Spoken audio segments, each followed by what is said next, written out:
Hey everybody, my name is Brooke Mitchell and I'm doing a presentation on Olive Bertha Smith. And she is a woman whose life is just, devoted to prayer. And she was just really faithful to ask the Lord for hard things and to just seek Him always through prayer. And it's just really cool to hear about her story and to just see the work that the Lord did through her and through her just being faithful to Him. Dr. Aiken refers to her as a forgotten successor to Lottie Moon. She did a lot of work in China, and she just followed in Lottie Moon's footsteps, and she filled those shoes well.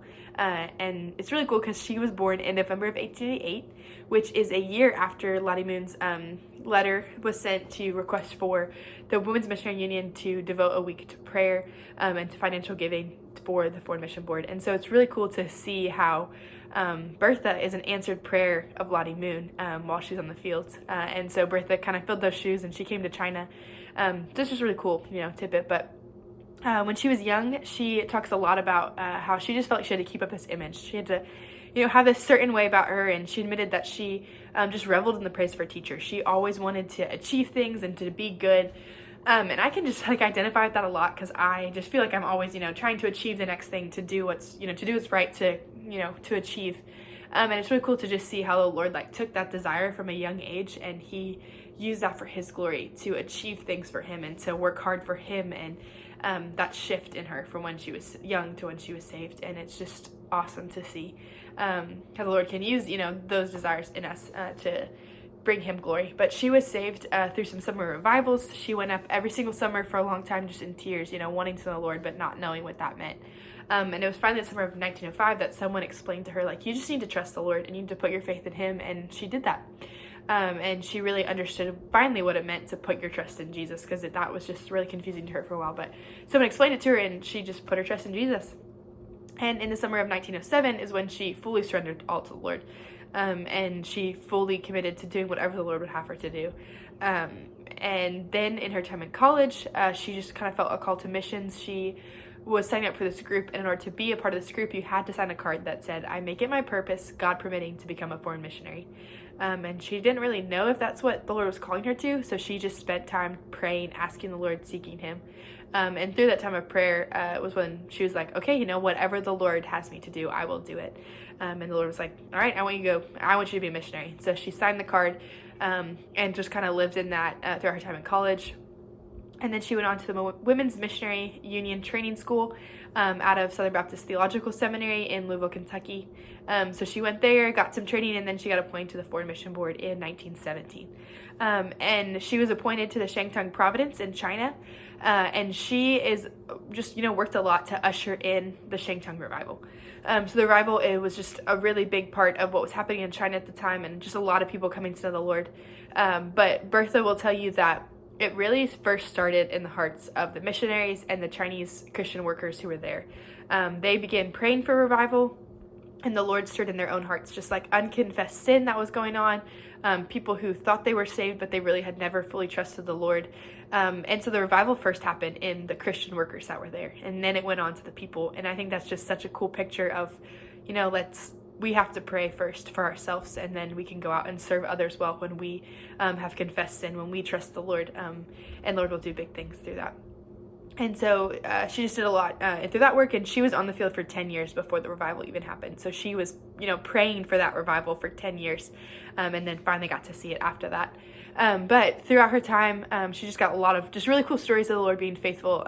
But one of the ones I think is just really cool is her second furlough. So about year 14 of her being on the field, she went home, and the Great Depression was happening. So the Foreign Mission Board sent out a letter saying, if you're currently home on furlough, we cannot send you back to the field. We just don't have the money. And so Bertha, she prayed and she asked the Lord, what do I have to do? Do I stay here? Do I go back? And she felt the Lord needed her in China. And so she talked with the Foreign Mission Board, and she committed to going back without their financial support. And so she did. She was on the field for 2 years without the support of the Foreign Mission Board, and just gathered funds from other ways. She lived with a friend. She lived off of her salary, and her friend offered to, feed her and all of that. And she did. She did it for 2 years before the Foreign Mission Board could reappoint her. Also, just a fun story about, I think that really just explains who Bertha is. On that same furlough trip, she was listening to some teaching, and the guy teaching said that you can read the whole Bible in 65 hours. And Bertha wanted to know if that was true. So she went home and she read the Bible in just about 53 hours. So way less time than the person originally said. And I think that just describes who Bertha was. Like, she heard somebody, she heard somebody say something and she wanted to know if it was true. So she tested it out and usually excelled at it. And that's just Bertha, you know? But she, after that furlough trip, was back on the fields and spent a long time in China, and then spent a time in a Japanese internment camp during World War II. She was in that camp for about a year. And then she went on to serve in Taiwan. And she was actually the first Southern Baptist missionary to be appointed to Taiwan, and then served there for a while. Throughout her whole time just on the field, she was there from 1917 to 1958. And she was just heavily involved in education. She did a lot of teaching at schools in there, traveling around, talking to different pastors, different churches, just encouraging, teaching at pastors' conferences, teaching at local small country churches. And she just, did all of that until she was forced to retire at the age of 70. And so when she retired, she didn't, just go home and do nothing. She continued to go around America, to go around the world. She visited Australia, Ghana, India, Nigeria, South America, to just tell people about what the Lord was doing in China. And so she was still faithful through retirement. She established a prayer center in Cowpen, South Carolina, which is her hometown. She wrote a couple books, and she just did all the things. Like, she was still faithful through retirement. And then she died in 1988, so just before she turned 100.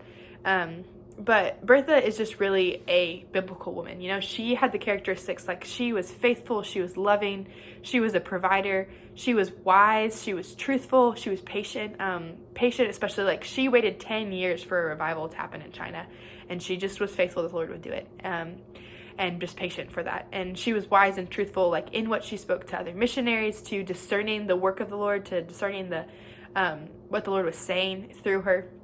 And she just loved people well.